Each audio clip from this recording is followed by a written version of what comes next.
Hey there, it's Millen. Rather than start this episode with a typical audio clip, like I usually do, I decided I'd do a special shout out for my guest this week, John. He runs an audio production studio in North Scottsdale called Lazy Ape Studios, and it is incredible. Really, if you have any audio needs whatsoever, please check it out. He is not only incredibly knowledgeable and incredibly talented audio engineer, his studio is awesome. It's where we met. Truly, it is an amazing place. Check it out. Now on to the episode. You're listening to the SpyFy After Dark podcast. Welcome to SpyFy After Dark. Today I am joined by my friend John. Introduce yourself, maybe. Hello, Millen. It's good to see you. We met quite a while ago. Yes. A number of years. It's 7 years now. Is it 7 years, man? Just a little bit over 7 years. Right? Silent That's Echo crazy. August 8th or whatever. Right? So it would have been a few months before that. Yeah. 2012. Yeah. It's crazy, man. 2019. Almost 2020. What the heck? It's Yeah. like it's time seems to fly. I don't know. That's what all the older people used to say, right? But now that we've existed. Experienced. Yeah. Seems to go by a lot faster than when the good old days, you know. Yeah, I'd say time even goes by faster for me. I've noticed a difference. It goes by faster? Yeah. Why do you think so? I think it's a function of being very busy. Now that, because if you compare me 4 years ago to today, 4 years ago I would have been in college. I would not have had a full-time job. Mm-hmm. So I would have had the bulk of my days available to do whatever I wanted to do. Mm-hmm. Versus now, I have half the week, if that, available to do what I want to do. Right. So I think because of that, time feels a little compressed. Yeah. Yeah, I'm not sure. I'm not sure why, but it's interesting. But that was So in 2012, I opened up the studio. I opened the doors January of that year, and one of the first projects that I worked on was this movie that you were a part of, Called Silent Echo. Yes. What the studio is Lazy Ape, right? Lazy Ape Studios. Yep. Yeah. Yep. North Scottsdale. North Scottsdale off Raintree 101. Pretty dope place if you got to record something. Thanks, man. I got to come back and check it out. I'm again. a little It's been offended. a You long time. didn't come and record your podcast there. You know What is this crap, dude? Next time we'll do that. I'm just kidding, dude. This is Awesome. awesome. I actually have a mobile setup, so we could do that. Yeah. That is an option. Yeah. Any time, man. But this is cool. I really enjoy like I said, it's very comfortable and it's Yeah, I think there's an advantage doing it in your home. yeah. A different kind of feeling, you know. Yeah, this is your domain. Mm-hmm. You know. It's your domain. You're on your own time. You're not, running up bills on Yeah. and so you're not constrained Not by renting the space. Right. Yeah. Well, Right. I mean, I am renting the space, but yeah. different Yeah. feeling. For sure. Yeah, so that was that's where I met you.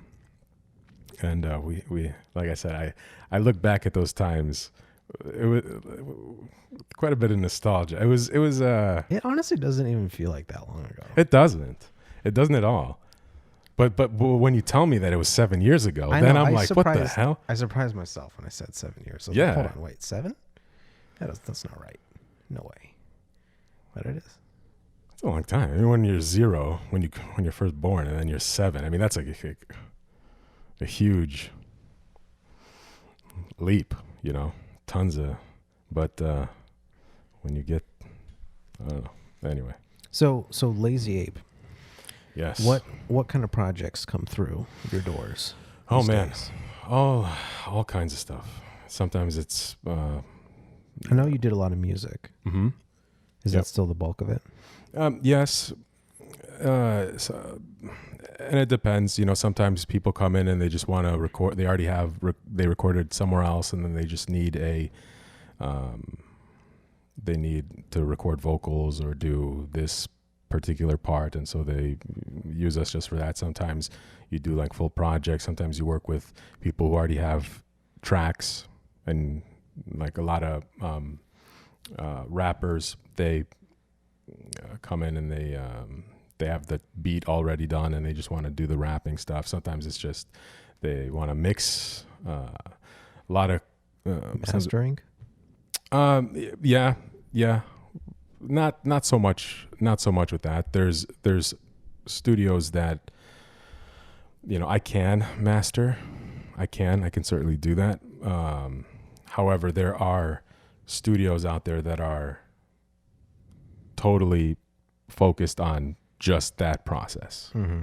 You know, so, you know, if somebody asks me if I could master it, I'm like, yeah, I can make it louder and, you know, but there's, that's like a whole other, So you do where people are, specifically, it's their niche. exactly. Yeah. So Like you they're a do- mastering studio. You do primarily recording and mixing then? Primarily recording, and Obviously, my experience is recording. Right. For what I've done, but right. Yeah. Recording, production times so I sing. okay. I've been singing for a long time. So probably one of the things that I enjoy most doing is I work with, I like vocal production. Okay. So helping them sing, you know, I also do voice lessons. Okay. I give voice lessons. I've taken voice lessons for a very long time. So I'm sure you've heard a version of this question before, but have you worked with anyone I would know? Obviously, this is Arizona, so it's not LA, so Yeah, chances yeah. are pretty low, but you figure it's worth asking. Yeah. If you're asking if like anybody, if like Actually, Taylor Swift recorded, forget the I know. Let's just say anyone with over 10,000 followers as an arbitrary number. I'm sure. Let me think. I'm sure, though it's been 7 years. It's been 7 years, so I've worked with. So it's a probably yes Yeah, though I don't know if I'm able to recall.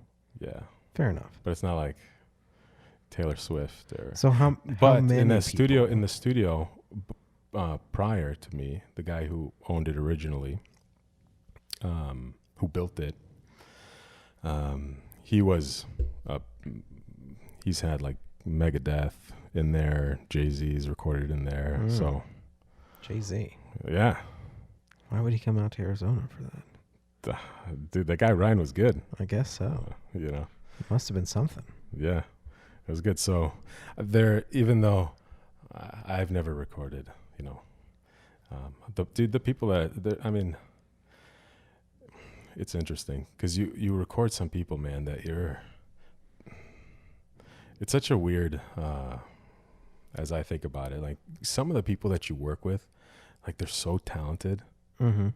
and they have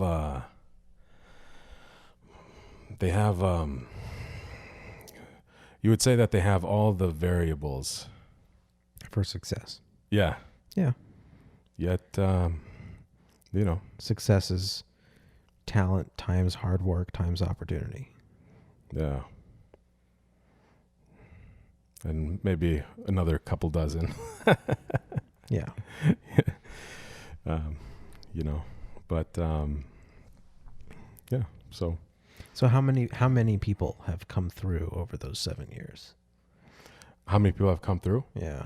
And what do you mean by that? Like how many different projects have you worked on? Oh man, I have no idea. But I mean, I have no idea. It's been. I mean, I've worked a lot of EDM, a lot of rappers, country, singer-songwriters.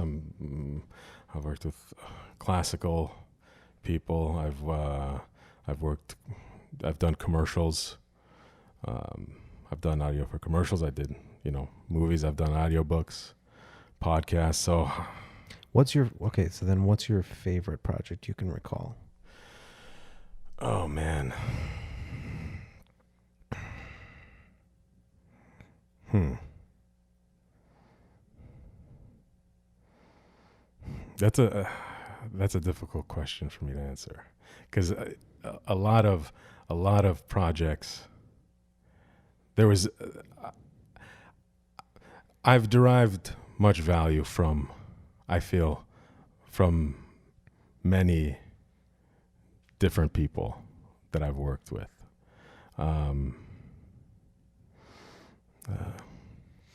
And it's some more than others, but overall it was I enjoy working with people who, let's say, they'll have like an idea of a song, and like I like the You get to soundboard for them. yeah, and you really get to know people, Yeah. you know? Okay. You really get to know people. Has there been any other project where you've had to stay up till 2 a.m? Oh man. Yeah. Yeah. Okay. Yeah, that's kind of like yeah. I wasn't sure if that was an exception for Silent Echo or the rule. I mean, you've you've worked on. I'm sure. Yeah. Working on that Silent Echo on all that stuff. Yeah. I'm sure it wasn't like I've clocked in my 5 hour or 8 hours for the day, and Yeah. so no, like sometimes you got to go. Especially towards the end, there were some late nights.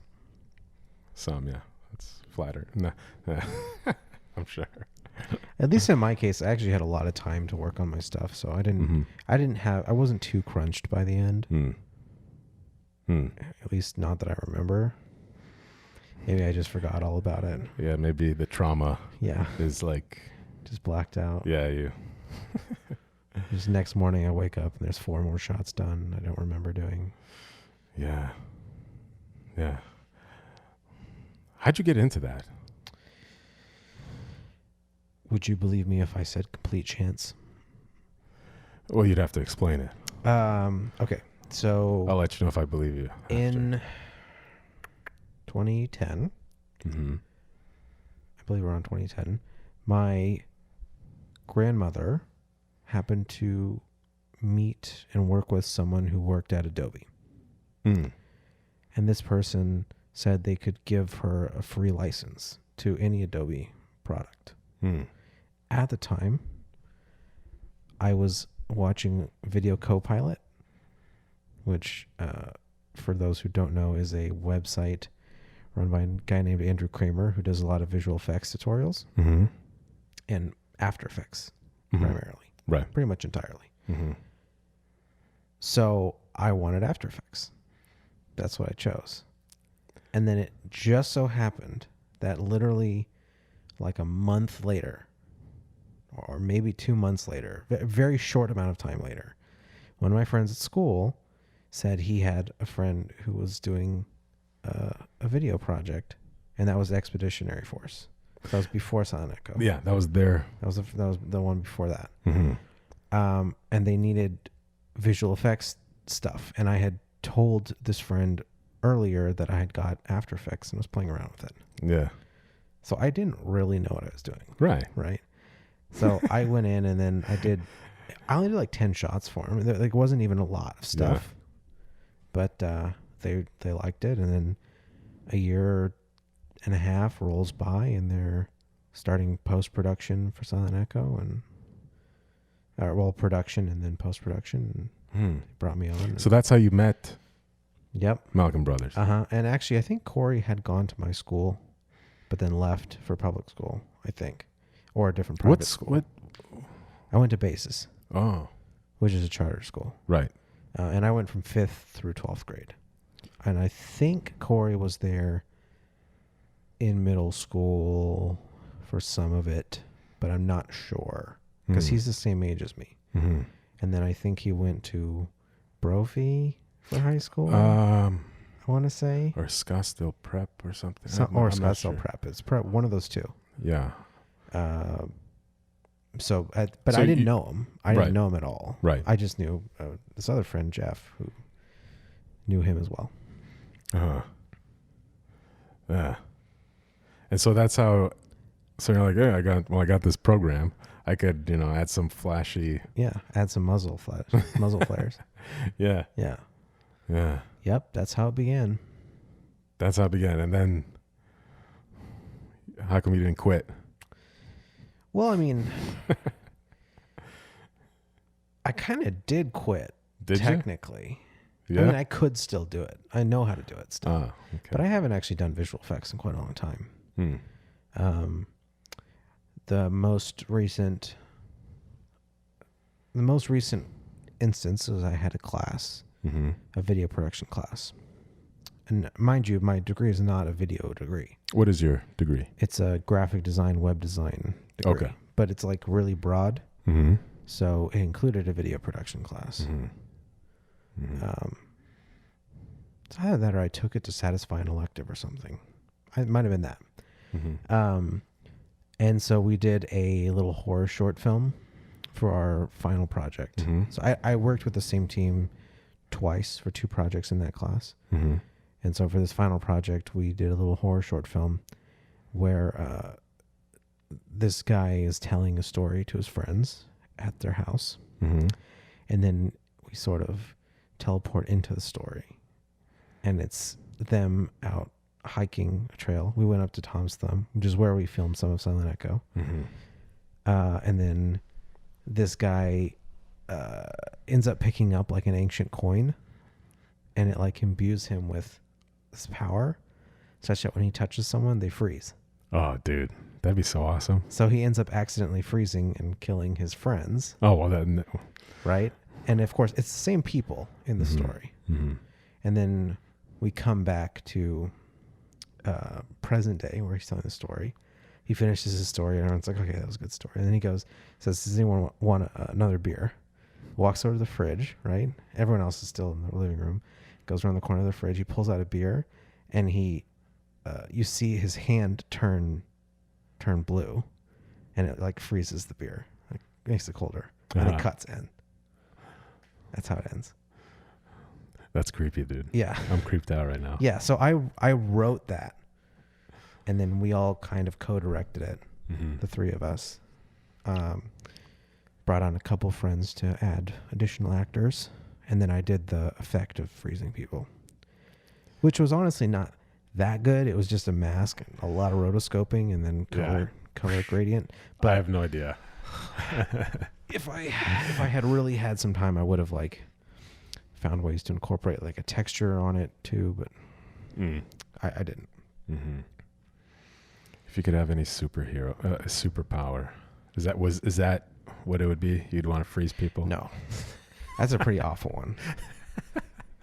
I don't know. I'm kind of fascinated by super speed. Speed.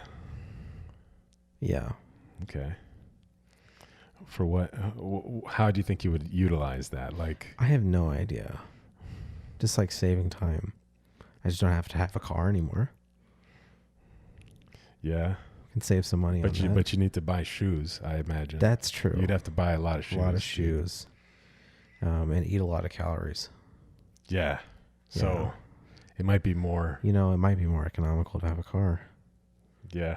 Dude, I don't know. But that'd be cool. That'd be cool to be the fastest. It would be cool. It would be very cool. Being able to like breathe underwater would be cool too. Yeah.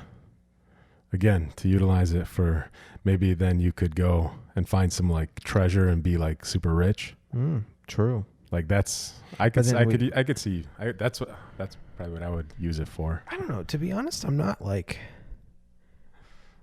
the power that I'd probably most want to have is something like Stark, who his real superpower is superpower intelligence. Right. That's probably what I'd pick.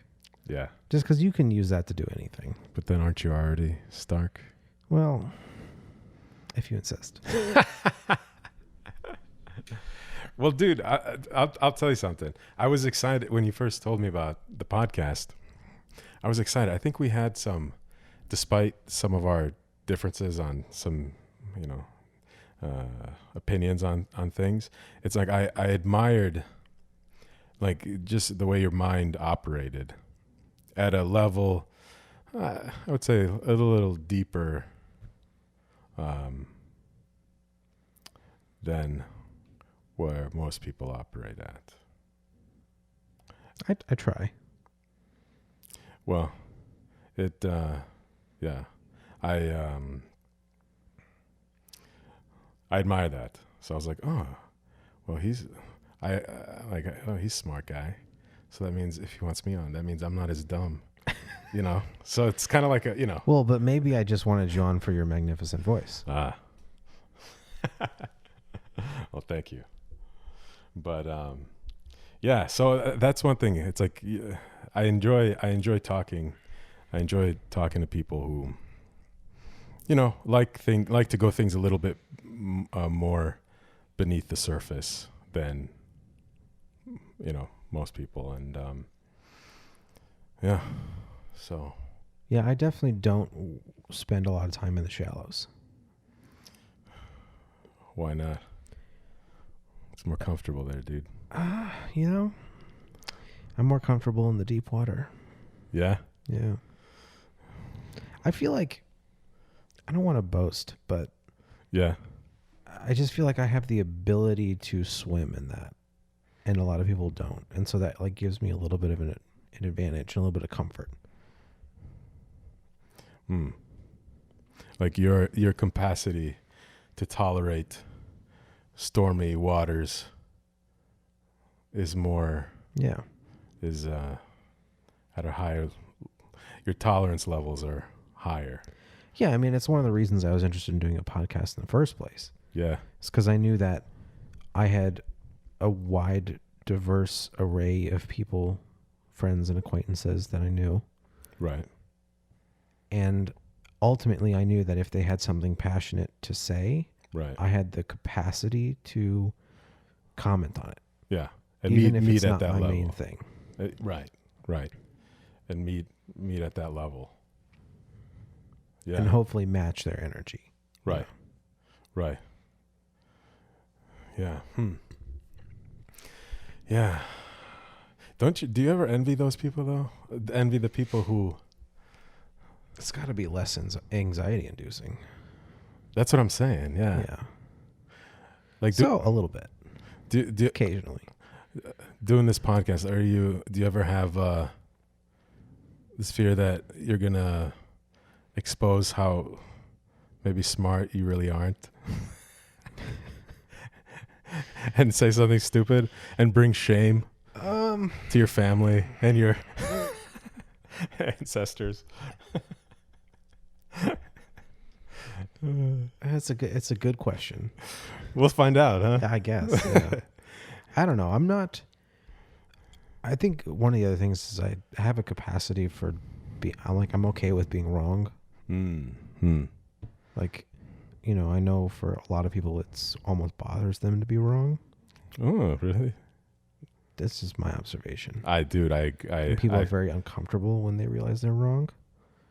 But I still feel it. It just doesn't last very long for me. Huh. I think I have more of a capacity to just be like, okay, that's fine. I was wrong. I can change my mind. No big deal. Uh-huh. Yeah. Yeah, I think that's a very valuable lesson that I think we all should be trying to like understanding the capacity that the probability that you're wrong about something or not the probability that you're not 100% right about something is very, very high. I like the phrasing that you assume that anyone you talk to has something you can learn from. Definitely.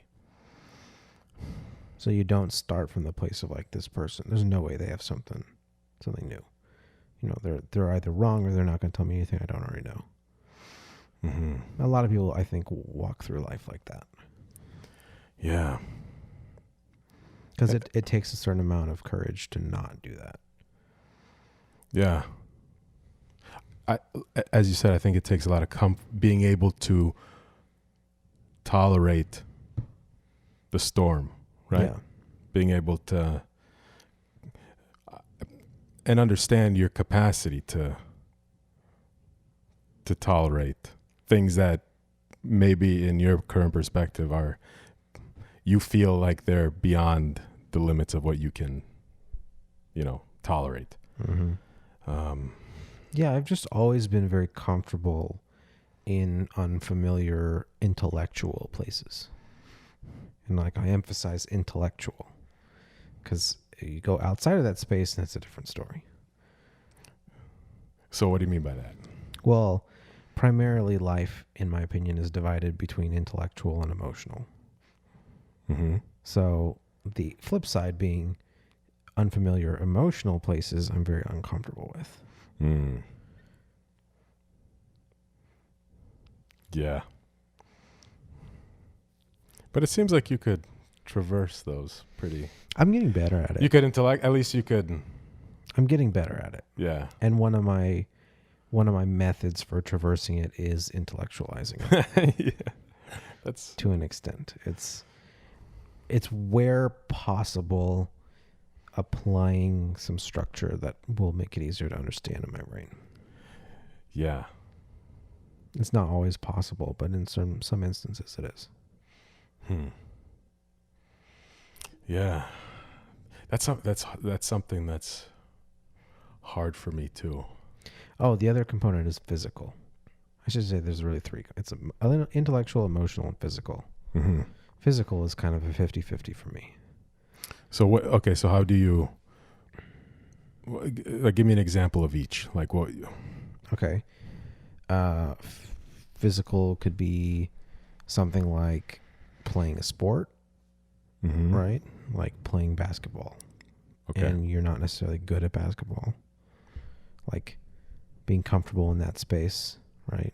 Right. So that space of physicality, using your body. Mm-hmm. Another example, which is more recent to my life, is salsa dancing. So I've started going to group classes. How do you like it?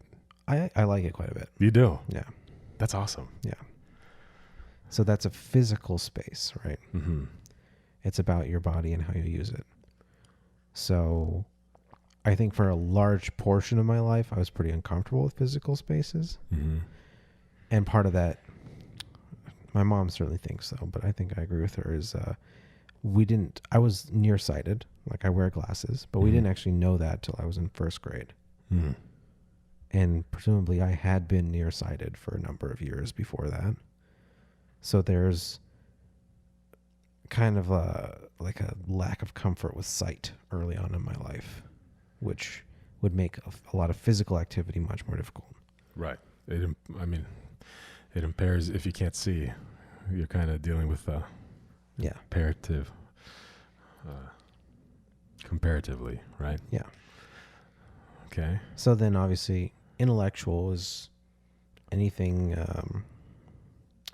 sort of up there, it's about thought. So anything abstract. So how have you, let me ask you, how have you intellectualized your desire to go shake your hips in salsa? The intellectualizing component of that is not actually has nothing to do with the desire component. It's the execution. So for a little bit of background, with any sort of pair dance, you have a lead and a follow, right? The man is the lead. Right. That's just how it works. Don't complain.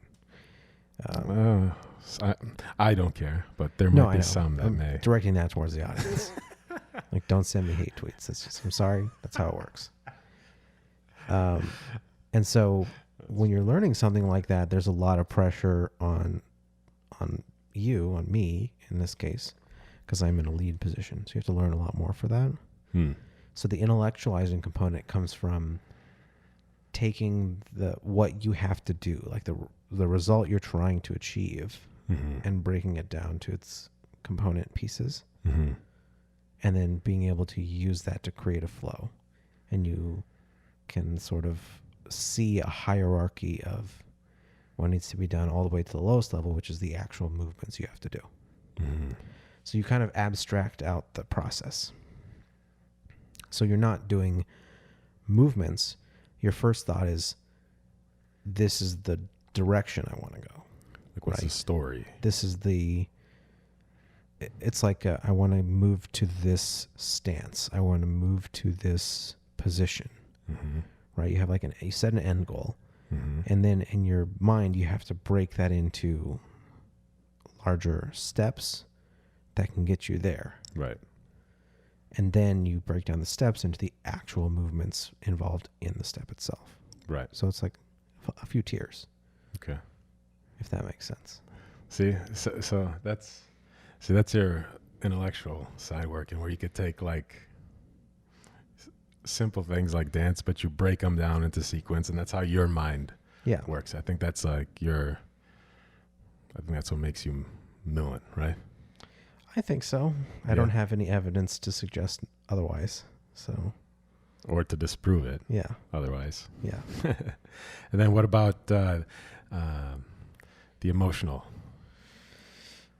Well, as the name would suggest, anything that is not necessarily explainable through logic.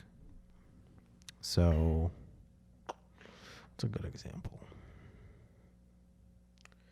I mean, we go through a lot of emotional moments in our lives. I could pull out.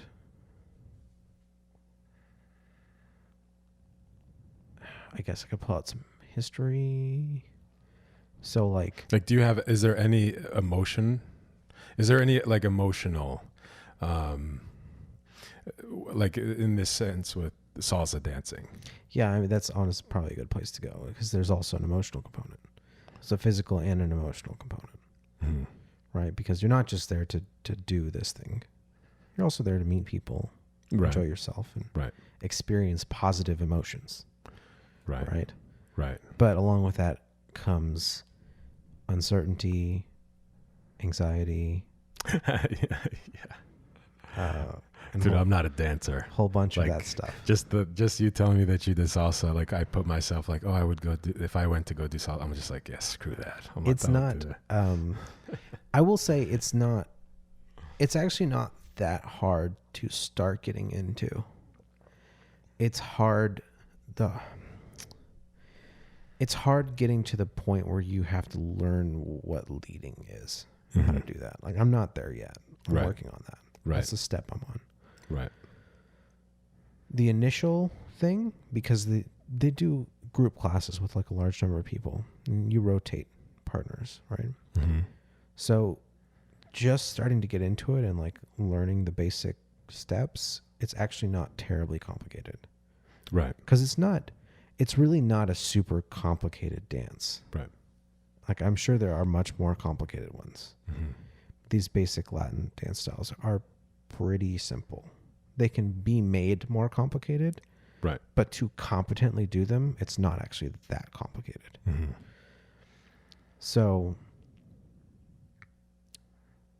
So for me, during the lesson is like, at that point, that's comfort zone for me, because I know enough that I'm comfortable enough with the steps, and Right. I can execute pretty consistently. Once the lesson ends and the structure leaves, that's where it switches. That's where it becomes less comfortable, because then you have to do the structure. And that's the hard part, is like learning how to build the structure in real time, because you don't have like a thing mapped out, and you Right. don't know how long the song is. You have to just keep going until it's done. Mm-hmm. Right. So that's where the anxiety and other emotions The come into unknown. play. Yeah. Yeah. And it makes it worse when then people come in towards the end who are good, and like clearly good. Yeah. Yeah, And they make it look so easy. they do. And you're like, screw those people. And this is something that's much harder for men, Mhm. just very plainly. Harder for men. What is salsa dancing? Mm. Certainly in the early levels. Once you both get very good, it's a different story. But right? certainly it's much harder for men. It's really not even a comparison. You can come in as a woman and hardly know what you're doing. As long as the man knows what he's doing, you'll look fine. Right. Because he's directing you. Yeah. Right. And it almost can be better because then she's not trying to like anticipate or like back lead, which it just makes for more interesting dynamics, Mm-hmm. like even on an emotional level. I feel like when you look at, this is weird because I'm not like dancing and stuff. That's not was not in my culture, wasn't in my, it's just something, it's just I'm just not comfortable. Yeah. Oh, and it's very new for me too. Yeah. For up until very recently, I would say the same. Yeah. Yeah. Well, that's awesome, man. But I was thinking, even though I'm not, I've seen like some YouTube videos of like, I don't know, Dancing with the Stars or whatever it was, and where you see some people who are, they're dancing and everything seems to be like incongruence. It's like the fundamentals are there. They know how to do move their hips in the way they need to do it. Uh-oh. What is that? Emergency alert. Dust storm. Of course. It's Arizona. Okay, shut up. Put that on vibrate. Like there's something, everything seems to be congruent. Like their skill, their technique, their movement, their dynamics, so the physical body, the intellectual, like this is why this appears beautiful is because, and what formulaic helps, equations or whatever. It helps that they have a routine plotted out. Right. Yeah. And then there's that emotional thing where it's like they're on this, you feel like they seem to be feeling something. And so it seems that when all those three things are in line, aligned, even people can connect to it. Yeah. And not just we're talking about, dance, but I think that's, it's the same sort of thing, that it's like that thread that sort of connects people, whether it's music, whether it's like a movie, whether it's like a video game. When everything is in sync. Yeah.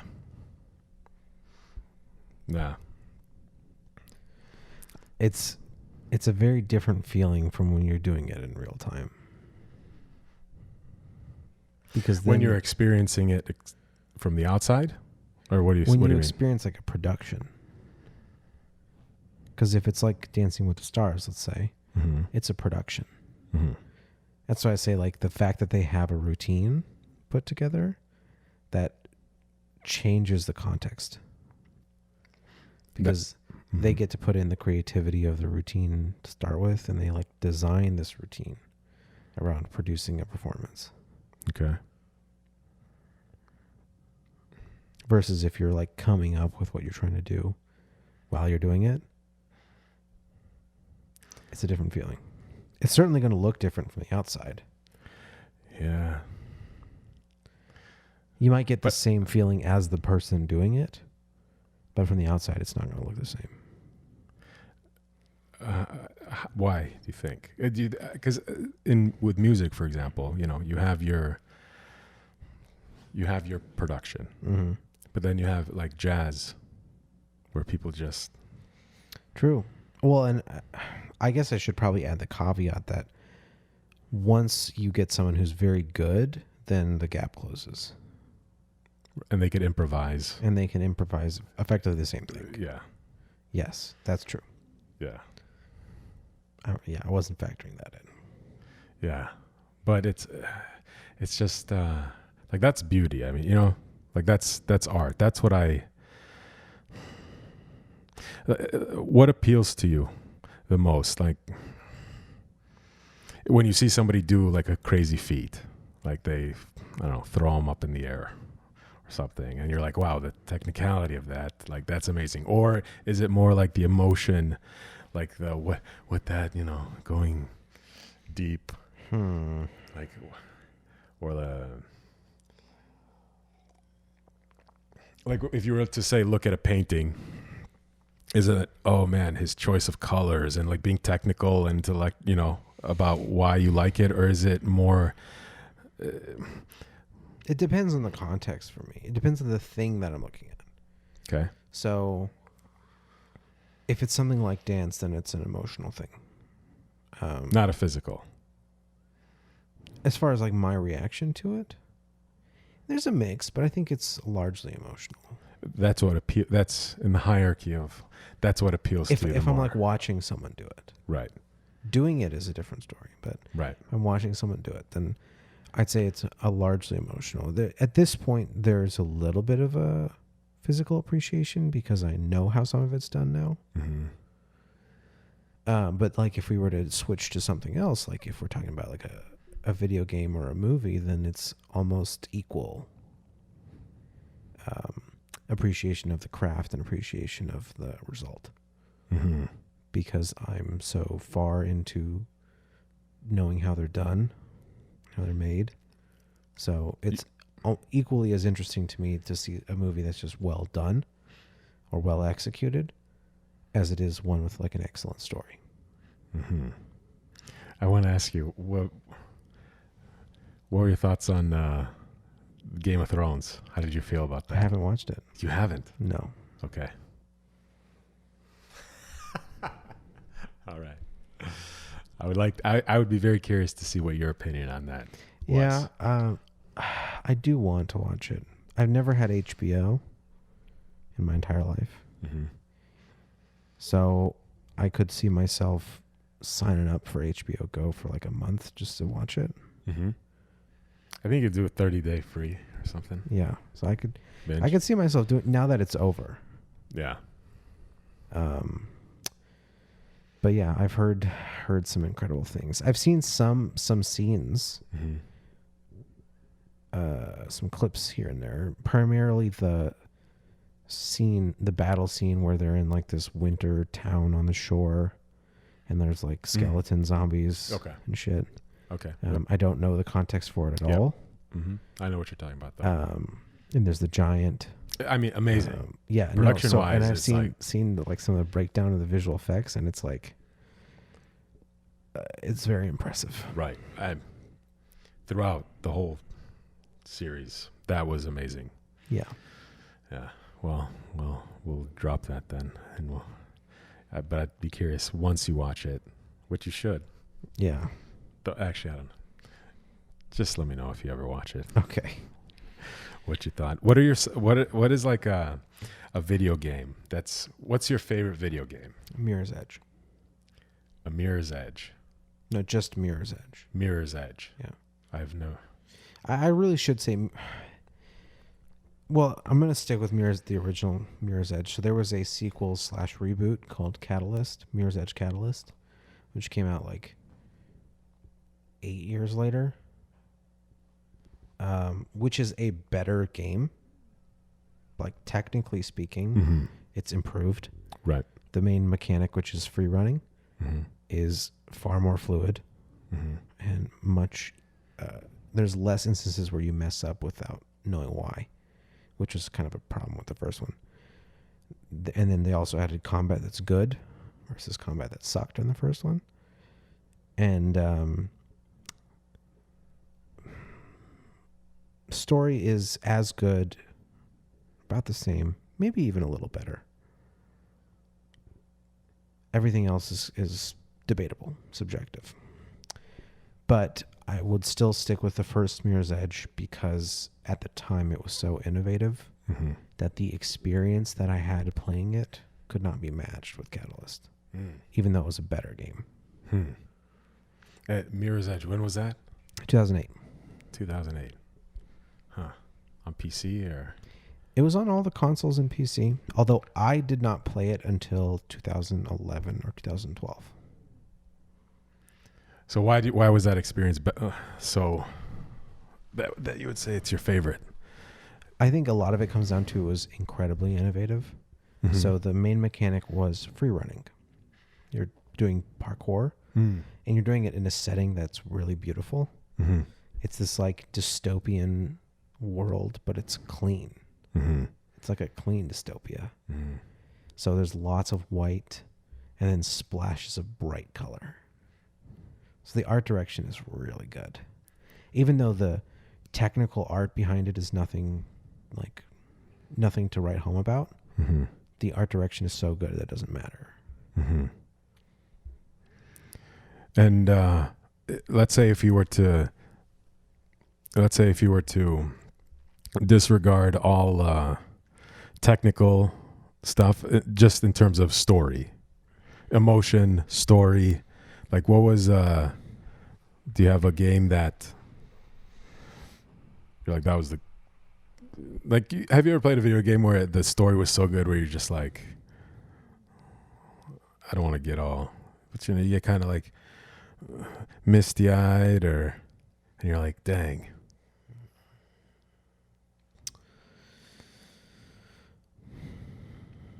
It tickles the deeper parts of your it surpasses the intellectual side, because like there's some games that I've played where the mechanics weren't super good, but the story's just like, that was, that justified, like the story was so good that it justified perhaps the imperfections of the gameplay, if it was sluggish or this is such a hard question. Like, what are some of your favorite games? Like that's Okay. The problem is like the games for me that had a good story also had good gameplay. What are they? Okay, so one that's coming to mind is Splinter Cell Conviction. Okay. I loved that game. Now, I also really liked Blacklist, and it's almost like Blacklist was, again, it's a technically superior game in every way. Okay. The gameplay is smoother, mm-hmm. And the action is better. The mechanics that they built for Conviction, primarily like the auto execution technique, mm-hmm. where once you get a melee kill, you can like mark people, and if they're in view, right. just like one quick thing. Mm-hmm. The version that they implemented for Blacklist allows you to do it while you're still moving. So in Conviction, you do it and you just like stop and like rotate mm-hmm. and do it, because they were limited on time. They couldn't do it how they wanted to. But with Blacklist, you can like run in and hit it, and he like keeps going, and he's like doing his moves while he runs. And it's so much better. It's a completely better game in every way. But the story is not nearly as good. Okay. Yeah. Conviction is such a powerful personal story that it just I don't know if you could match it. Dude, I'll have to play it. I think I played it at I don't know that specific game, mm-hmm. but I'm a big fan of those those stealth action games. I mean, probably the video game that was most I remember I was young and I had a PlayStation, and I played they had the demo disc of Metal Gear Solid. Mm-hmm. Okay. And dude, that's one of those games where I've just been a fan forever. And the story is just like, that guy's the director, Hideo Kojima, that guy's there's so many layers and the whole story like spans over 2 decades, and it's like that was did you ever play that game? No? I can't for me I know it's kind of dumb, but at least with the newest one, I haven't really seen much of the older ones. Mm-hmm. I've mostly just seen gameplay from the newest one. Mm-hmm. since I'm a lot younger than you are. I'm not that old, dude. Well, I'm 24, so Yeah, I'll be 30 this year. yeah. So I mean, So- that's enough of a gap that Yeah. there's like a real different exposure to media in that time. Hmm. Most of my friends are like 20, 27, 28. Yeah. So from the newest one, there are two mechanics that make it so that I just can't like take the game seriously, which are the cardboard box and the thing where he like puts on, like he balloons people up, Yeah. whatever that's called. I forgot what it's called. Yeah. And the second one, it's not even just about believability. It's like that breaks one of the core mechanics of stealth games, which is that you have to be careful about which guards you take out because they leave a body. Yeah. So if you can just dispose of a body like that, it Yeah. ruins a challenge. Well, that's not the way you should. Like I know that game. That's not the way it should. Maybe on like subsequent playthroughs where it's like you're just screwing around, but there's multiple ways to, you could.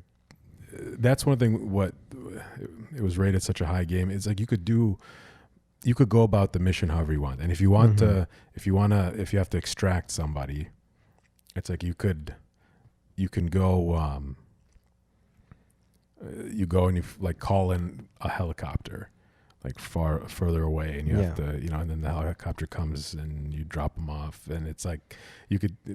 I think that's how it starts initially, and then as you could. Yeah.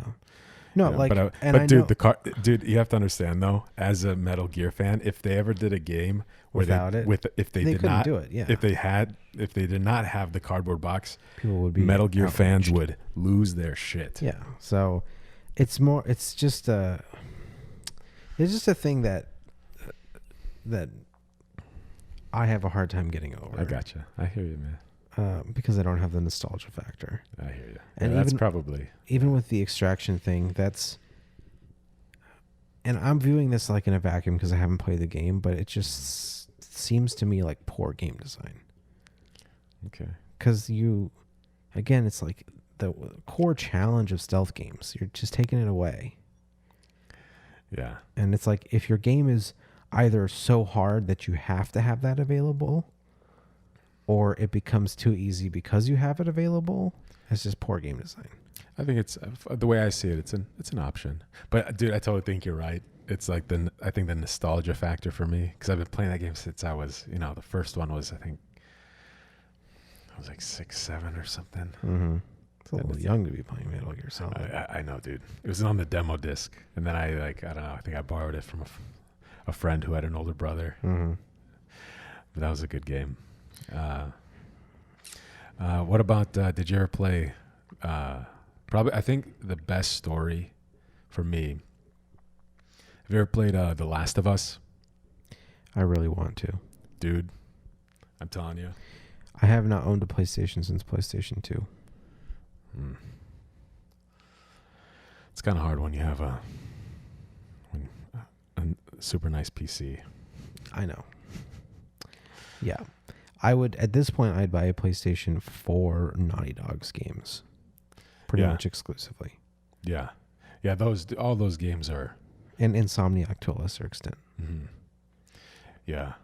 But I even though, so I built up my PC in November, and I haven't, but I would say that there's certain PlayStation exclusive games that are like so good that I would justify buying it just for those games. Like, yeah, like the God of War game. I've heard that's really good too. It's not really my genre, but I would probably give it a shot. It's The Last of Us, one of the best stories game I've ever played, and God of War additionally. Mm-hmm. Amazing. Oh, speaking of The Last of Us and story in games, I would also add Uncharted 4 to that list. Mm-hmm. I have not played it, but I watched someone play it all the way through. It's on YouTube. It's an excellent story. It's And it's beautiful. A beautiful game. Oh my God. The fact that they could get that out of a PlayStation 4, nuts. Yeah. Just nuts. It's crazy. It is so gorgeous. Yeah. Dude, what they're able to do now. I told you I got the ray tracing, the RTX graphics card when I built the computer. I don't know where it's all going, man. It's so crazy. Well, okay. So I don't know if you've seen any footage of games from the 360 PlayStation 3 era anytime recently. Even the original Last of Us. I don't know if I could play it simply just because of what's... So this past console generation, because game graphics generally follow console generations, even though the console doesn't increase in power, they increase their usage of it over time. Mm-hmm.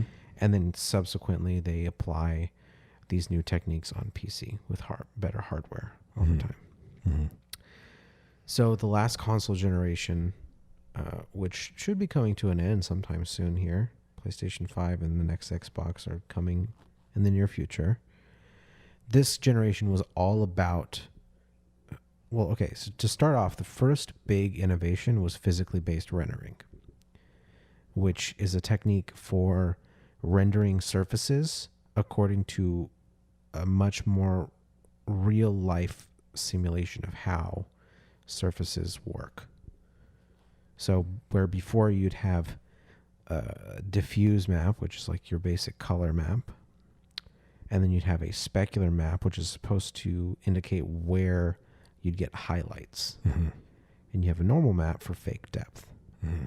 That was the bulk of shading technology for the previous generation, 360 generation. With the PlayStation 4 and Xbox One, came the wide adoption of physically based rendering for games. It had already been a thing in film for a number of years. Physically based rendering, again, you have a base color map, which is similar to a diffuse map. It's not quite the same, but it's similar. And then you have maps that indicate the roughness of the surface, which is the primary specular replacement. As texture. well as you have the normal map still, which is for the fake depth. That adds a lot. That was what the biggest innovation from the 360 generation was, normal mapping. And then you have like a map for showing how metallic a surface is, because how metals look is handled differently from how non-metals look. Right. And then you have like, you can actually use subsurface scattering, so that becomes an option. And there's more stuff. It's been a while since I put together a shader, but basically you're creating textures that give data that's about what the surface is, as opposed to how it's supposed to look.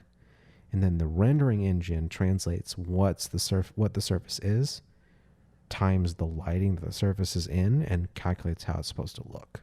Right. So it's much more accurate. Yeah. And it looks way better. Yeah. It's a lot more processor intensive. Right. So that was the big initial thing. And then the other thing was a lot of dynamic lighting. Mm-hmm. So this generation, between those two things, those were like the big leaps. You can have a lot more dynamic lights, and you can have objects that are affected by dynamic lights look a lot more similar to if they're affected by static lights. Okay. So previously, you'd have environments with a bunch of static elements that are lit statically, so all their lighting is pre-computed. Right. You know, it goes through a very long rendering process. Right. To render out the final lighting and shadows, and it's just baked on to the surfaces, basically. And that looks really good. It even looked really good last generation from a technical perspective. Mm-hmm. It was held back by the texturing, but doesn't matter. Mm-hmm. So we still do that in most games because it's very efficient. Mm-hmm. But now you have the option to use more dynamic lights. So you have like flickering lights, moving lights, even the sun moving over time. And this generation, they've developed so many more techniques for handling dynamic lights much more efficiently. Mm-hmm. So they have techniques for like caching states of the lights and like blending between them. Mm-hmm. And they have just much more efficient raycasting from the lights and being able to just calculate the lighting dynamically. Yeah. And they can do it. They've developed like caching techniques and all kinds of ways to speed it up. And they've also just had a lot more processing power to use. So now you have dynamic lights that honestly look just as good as static lights in most cases. Right. That was a big change. Right. From 360 to PS4. Right. And so, a lot of modern games will use that kind of stuff all the time now because they can. So have you seen some of the ray tracing? I've seen some of it, yeah. Yeah. So that's, what do you know about that? What I know is that ray tracing is a technique that's been like the big whale of the video game industry. It can be used, its primary application is in lighting. Right. It's like reflections. It's like in the game, you look at a window and let's say an explosion goes off in the back. You could see the explosion, the fire in the window. It's crazy. Yeah. So, that's how it's being used at the moment. For context, in this generation, that's the other thing is this generation also went and started adding reflections, like real reflections. Right.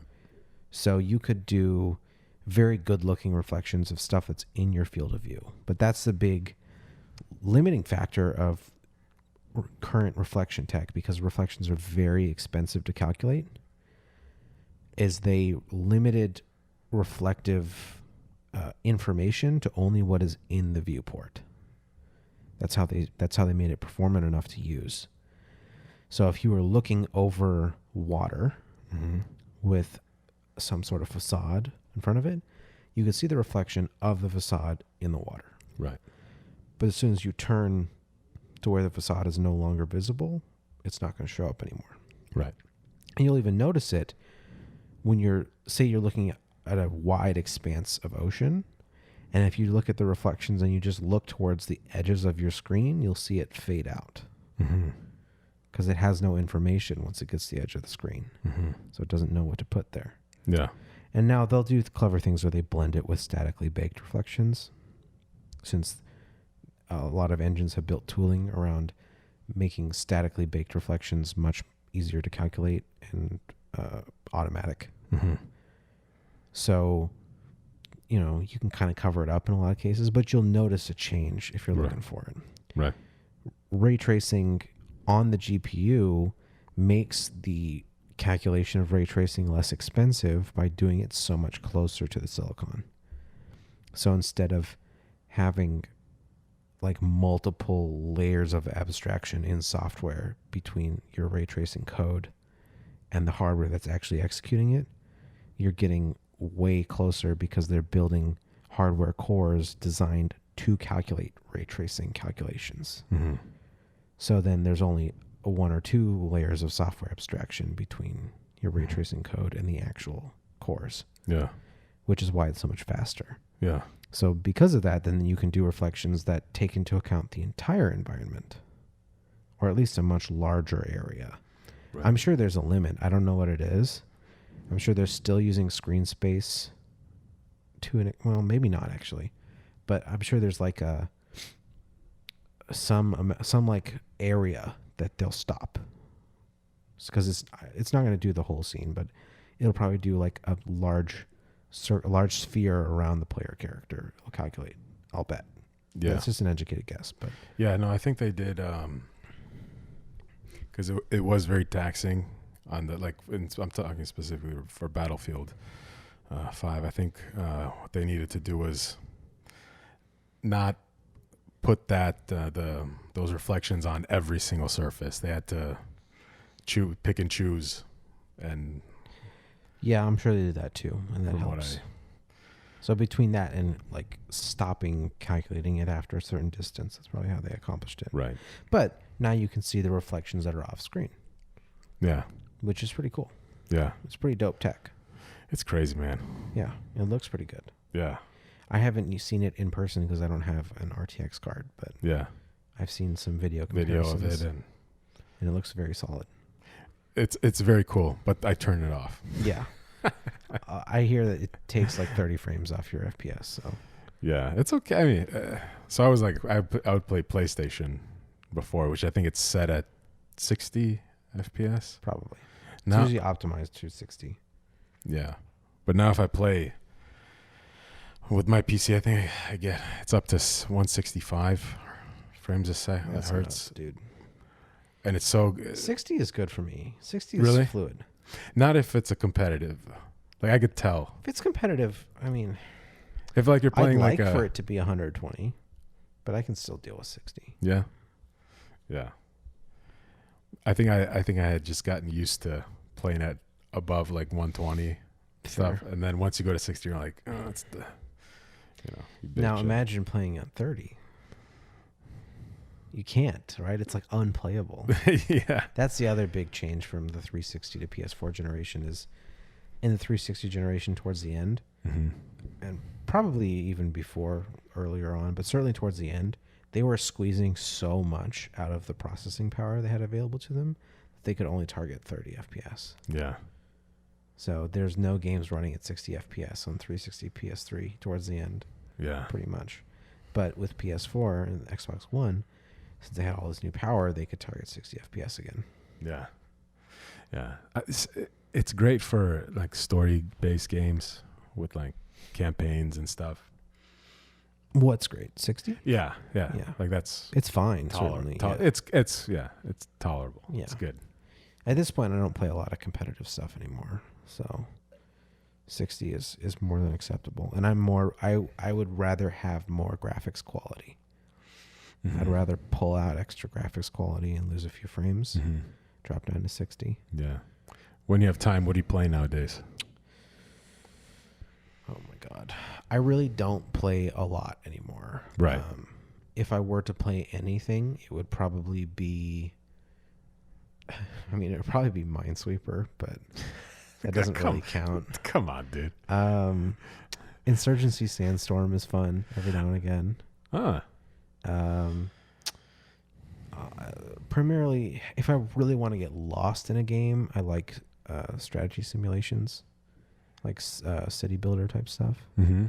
So like the Tropico series is one of my favorites. Mm-hmm. I was into City Skylines for a minute. Is that like SimCity type stuff? Like It's a old spiritual school? successor to SimCity. It's Okay. new. It's like 2016, Okay. 2015, something like that. Yeah. And they've done a bunch of expansions. Yeah. But it's the same kind of mechanics as SimCity. Where you build your Yeah. your creation. Yeah. Yeah. It's an interesting game. It's the problem with that game is that they don't support the way that they handle like curved roads and how it affects zoning is not very elegant. It's like what they need to do, but there's no way for them to like have non-square pieces of zoning. Mm-hmm. So you can't have like a road that curves and have like the zoning, you know, it's like in a line, so it's like all good, 100% gridded, and then like it has a curve where it like expands the squares or shrinks the squares to fit the curve and look like a continuous thing. Mm-hmm. It just does this like weird like breaking up the thing to like chunk it all the way around. Yeah. So that makes building interesting looking cities much more difficult. Yeah. And you pretty much are encouraged to build grids, and that gets kind of boring. Yeah. In the same way that the Metal Gear Snake, the box would kill it for you, that specific thing would kill it for me. Yeah, no, that's fair. That's why I got out of it. Really? I mean, I was in it for a little while, and then I'm Yeah. like, I've built like 5 gridded cities. I'm bored of this. I wanted to build something else, and I try that. I'm like, this just doesn't work. Yeah. That's funny. Yeah, those games never really appealed. I think I had SimCity like when I was like really, really, really young, and I was like, nothing worked. And RimWorld is a really good one. RimWorld. That one is that one's a survival simulation game. So it's a top down, and you work with a small number of people, Mm-hmm. and you're like building a base and harvesting resources So you have to like, get food and eventually develop power and all the stuff that comes with that. And you're also fending off raiders and stuff like that over time. And you want to like capture people. So you build prisons and then try to recruit them to your colony. It's a really good game. It's actually an indie game. Interesting. That was one of the early Kickstarter success stories. One of the few projects I backed on Kickstarter. Really? Yep. I think every project I backed on Kickstarter has actually come out. Dude. I think I only backed winners. That's a valuable... But it's like only like 3 projects. That's like valuable superpower, dude. Yeah. Yeah, so that's an excellent game. A lot of replayability. RimWorld. RimWorld. And it's like all procedurally generated. So like it procedurally generates an overland, like a globe, a straight up globe. And then you like pick a tile that you're actually going to be on, and then it generates that tile. And that tile being a fairly significant area. And then you have a procedural storyteller that generates events based on like your momentum, kind of. Okay. So like if you're, depending on the one you choose, because you can pick, well, there's one that's just random. It just does random stuff for people who like chaos. But the main storyteller like adjusts her difficulty based on how you're doing. So if you're like really struggling with like getting enough food, she's not going to throw a raid at you.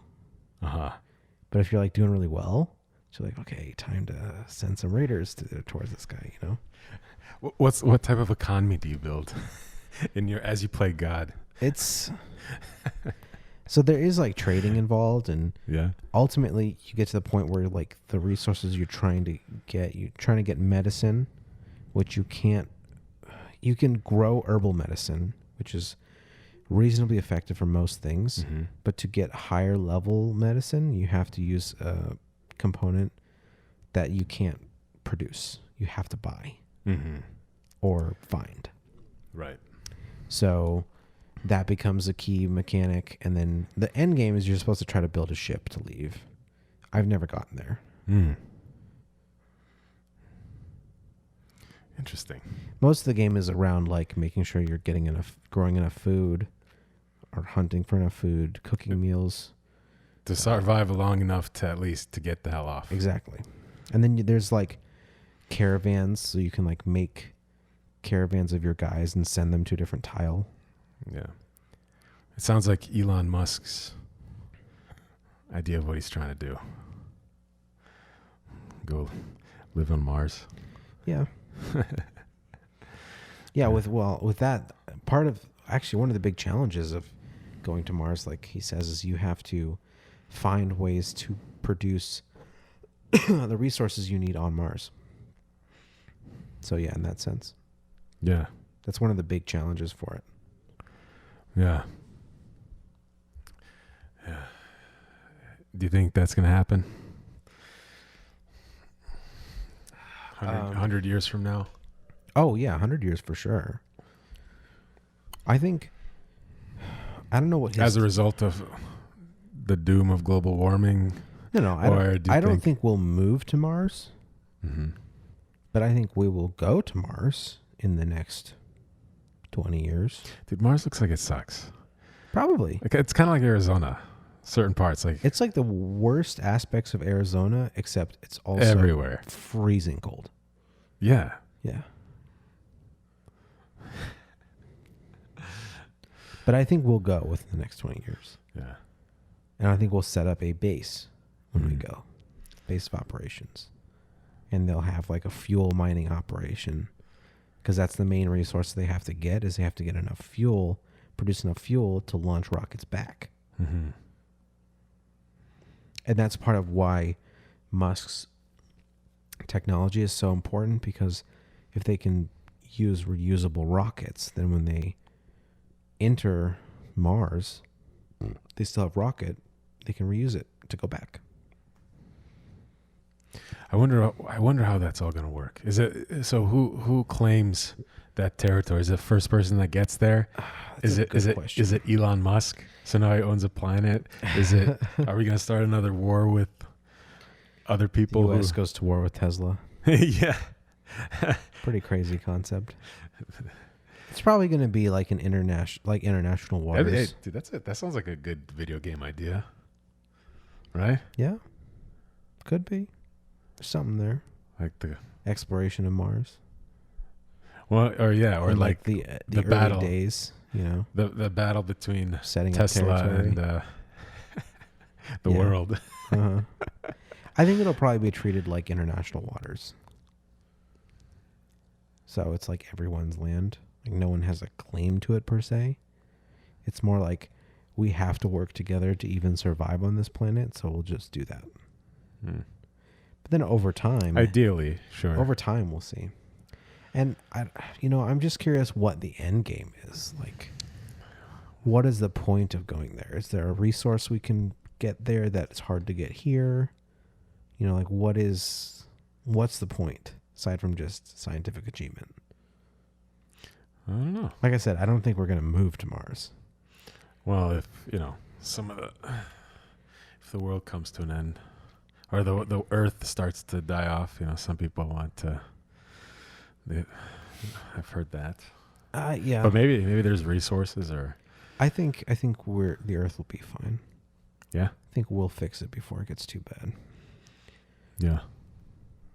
It doesn't mean there won't be any damage along the way, but I don't think it will become uninhabitable for humanity. Yeah, I agree. But who knows, dude? Yeah. Humans are known for drop a bomb and all things, you know what I mean? It's crazy. Mm-hmm. It's crazy. But I see you've I think one of the things, I think we've gotten into some discussions over I think you in 2016 you were a Sanders fan. Yes. Yeah, and it seems like you Very strongly. yeah, and it looks like you broke up. I still like him. Yeah. But I'm seeing some Yang. Yeah. No, Sanders is not my number one anymore. Yeah, right. How come? Just what Yang brings to the table is just much better. It's like a better version of what Sanders brings to the table. And I like Yang's focus on, I think he has a better grasp on what the government is really good at doing, which is redirecting resources and funding projects. Ultimately, that's what the government's really good at. Mm-hmm. So things like Medicare for all, like high-level administration, excellent. Government's very efficient at that. Public infrastructure projects, government's very efficient at that. Mm-hmm. And then, of course, in his case, universal basic income, sending out checks. We do it with Social Security every month. Right. It's very efficient. Right. Yeah, that's his. That's dude. I was thinking out of all the people on that side, Yang is. I do like Yang. He certainly got the most crossover appeal. Yeah. Yeah, him or that. What's that one chick? Gabbard? I like her too, Okay. and I like Marianne Williamson. Okay. Interesting. But mind you, I'm on the other side. Uh-huh. But I do like Yang. I do like Yang. I watched him on the Joe Rogan podcast where you got to see a little bit more of his. Yeah. Did you? Yes. You fan of Joe? I do, actually. I like Joe did. quite a bit. Yeah.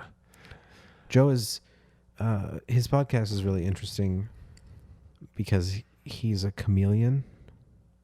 So he can have on a lot of different people and get interesting things out of them. You think he's a chameleon? I think so. I mean, I think he has strong opinions. I think he's good at tailoring his opinions to his guest. Doesn't that just mean also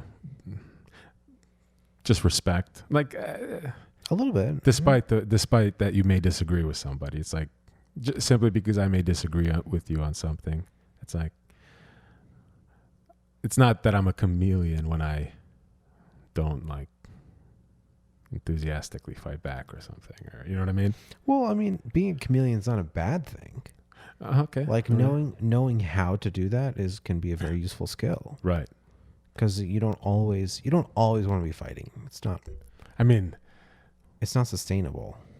yeah. So what the hell's gonna happen? Because it seems like in this time, it's things did not get like between 2015 and where we are now. It seems like it's pretty. I'm waiting for what would you call it? The turbulence to kind of calm down a little bit. Yeah, I mean, I think the majority of the country is not represented by what you hear frequently. It's a very vocal minority. From both sides, yeah. And it's certainly partially a consequence of the way both sides have campaigned. Both sides have campaigned largely as against each other, not for anything in particular. Right. There's no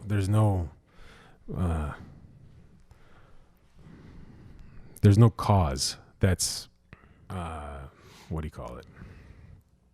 It's a lot of short-term thinking. Right. And there's no cause that connect the two. They can't, it's like one extreme to the other. They've been punching each other for so long that they cannot even allow themselves to agree anymore. Exactly. Which does not mean that the people in them can't. It's just that the leadership can't anymore.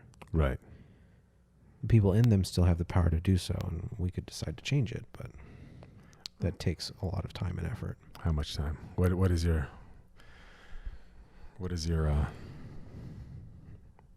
projection, your forecast? What do you think? How do you think if you were to... You got a good streak on Kickstarter, dude. Maybe you could use that superpower. Your predictive superpower. I really don't know. It's unfortunate because there are a lot of people who feel like they can't do anything about it. And this whole situation has been built in such a way that it's really disempowering to most people. And everyone feels like they're just a spectator of this fight going on, But some people like that. Yeah, some people do, but most people don't realize that the fight only lasts as long as they allow it to last. Like collectively, you can choose to not allow it to continue. That's an option on the table. Just most people don't even realize it's an option on the table. Yeah. I feel like that's the point that I've gotten, especially in the last year or so, where it's just like, because I used to be, pretty interested to see what's going on and stuff. And now it's just like, I don't care anymore. I definitely took a sabbatical from media after the 2016 primary. Did you? Yeah. Yeah, it was a little bit later for me, but it's just... Well, when the 2016 election itself was happening, I really just didn't care. I saw, in my case, both options were so opposed to the things that I actually believed in that I felt no attachment to either one. Right. Yeah. That's shitty. Yeah. And like I was a majority of Americans. Right. A majority of Americans didn't really feel any strong attachment one way or another. Right. Because both were not, just didn't agree with them. Mm-hmm. Like they didn't have anything in common. And it wasn't more like, who do you want? No, I'm not saying for everybody, but for many, I think it was more who you don't want. Yeah. Yeah, and that's what I mean is both sides have campaigned in a short-sighted way for so many years because they're just trying to win this election. Yeah. And the most effective way for so long was by animating your base by saying how bad the other side was and trying to get them to be like, oh my God, I cannot allow the other side to win. Right. But long term, it's not very productive. Oh, not at all. I think it gives it gives some of these like disenfranchised people, which I feel like this from both sides of the extremes, it gives them like utility to like act out stupidly, like Antifa or like the other side, like the Charlotte's people. There's a certain amount of like outrage porn. Yeah, and some people that's just their method of coping with life, and that's I don't know. Well, and they've been riled into this fervor, Right, by both political parties for 5 decades. right, And so there's this whole contingent of the population that does not know how to act other than this way. right, Because it's been conditioned into them for decades. right. Towards people who are different, And that's why TV ads are still effective. It's why politicians can buy elections with money. If I don't get that, though. were not, and I have a problem with. I don't understand because it doesn't work. Like I can't stand any. See, and that's what I mean is I have a problem with the framing that people buy elections with money because it's not really true. But effectively, it's true because people allow it to happen. They allow themselves to get worked up into a fervor over these ads and play into their hands. If they had the critical thinking capacity to do what you and I do, and I see an ad and go like, "That's bullshit." I'm not saying I'm not. I don't overestimate my capacity to not be. Yeah, it's going to get you To not be sometimes, affected. It's like those dog commercials with the music in the background. Yeah, and stuff. well, You're that's preying on human empathy. That's actually a lot. That's more That's sinister, dude. programmed into your DNA, I think. Because that was the main reason why humans survived and thrived. Is we worked with each other and we had empathy. right. But like as far as political ads, like, if I see a political ad, like my default is not to believe it. Right. My default is to just do my own research. Right. And a lot of people in our generation, that's the default. Right. Because we were not exposed to 40 years of conditioning. Right. So I think it will change over time. And I actually think money is going to become less infectious in politics over time, particularly if our generation decides to start doing the research and be involved on their own, independently. Right. I think it's, and this format, like the internet, like the podcasts, YouTube, you saw, because I actually you saw Bernie, I'm sure you maybe watched the Bernie Sanders on Joe Rogan. Yes, I did. Yeah.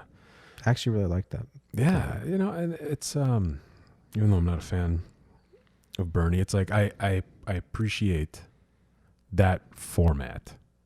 You know what I mean? Mm-hmm. To like get to know somebody. You know what I mean? To see what they're all about, and it's the best. It's the best way to see a candidate.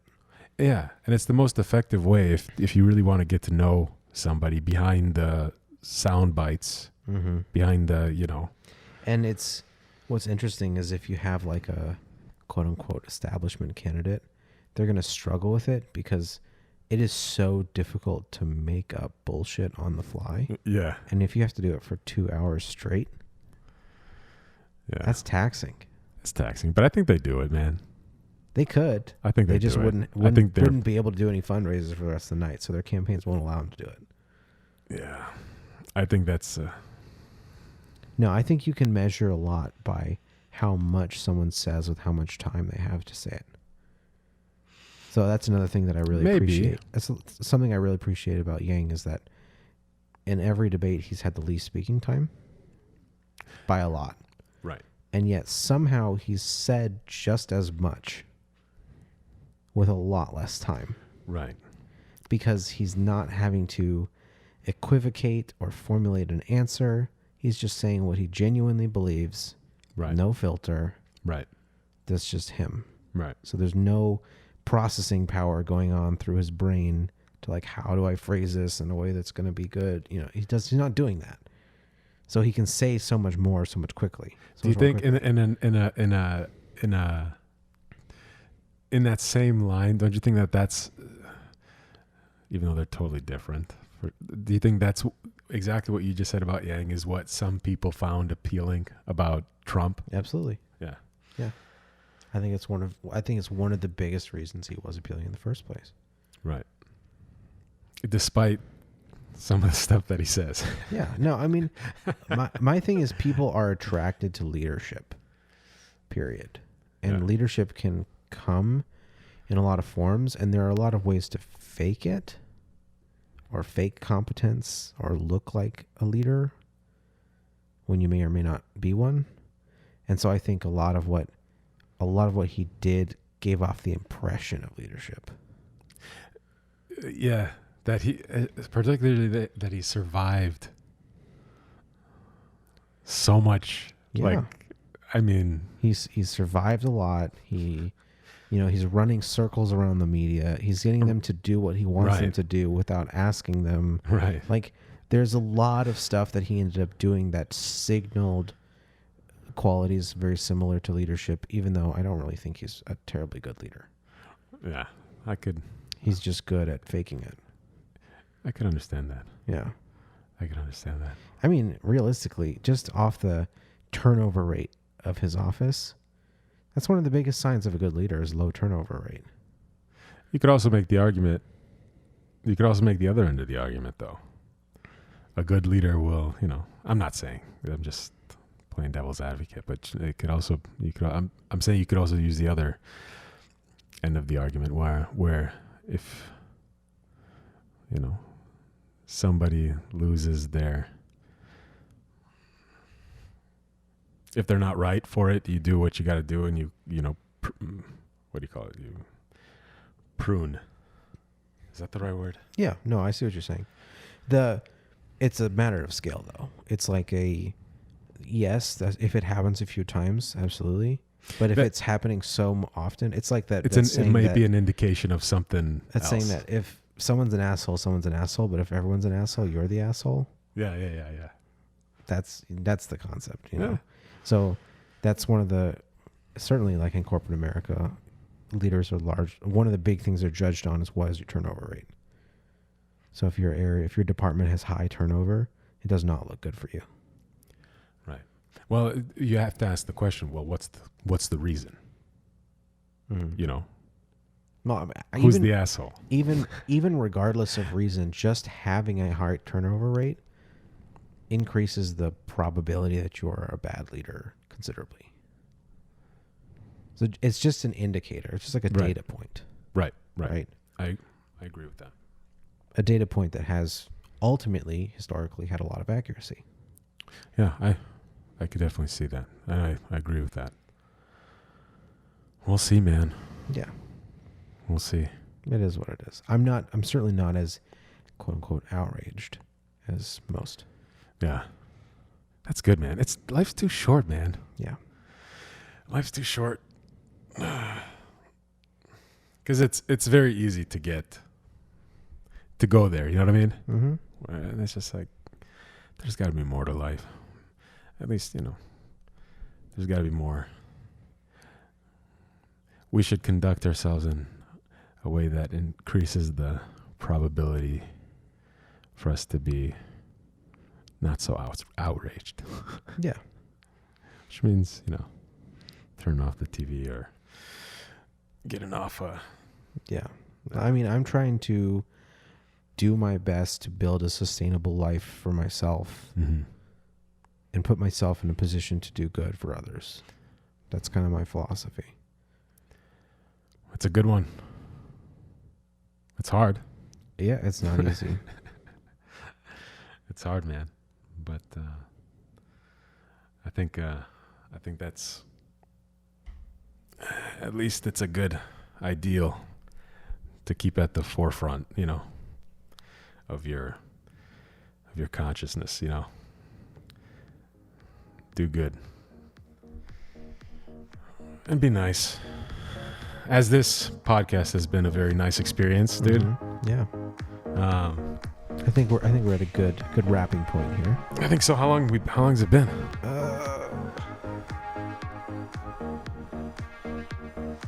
I think about an hour 35. That's good. Yeah. That's good.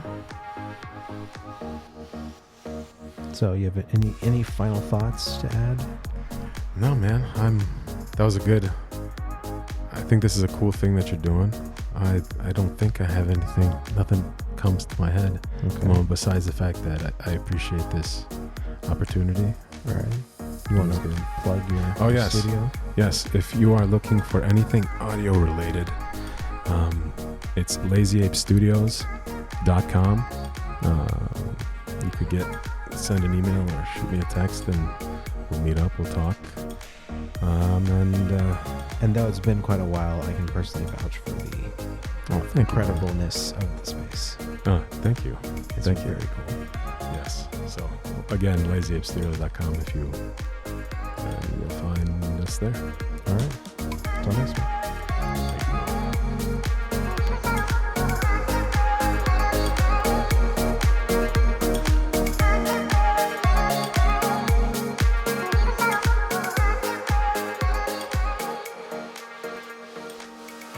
Thank you for listening to this week's episode of SpyFy After Dark. If you enjoyed it, please consider rating or subscribing on whatever platform you're on. We'd really appreciate it. Next week, I have a one-on-one conversation with my very good friend Alex. We talk about the perils of the 9-to-5 grind, our creative aspirations, and more. If you'd like to be notified when the episode comes out, follow me on Twitter at MillanTweets. That's MILLAN Tweets. Thanks for listening. Till next week.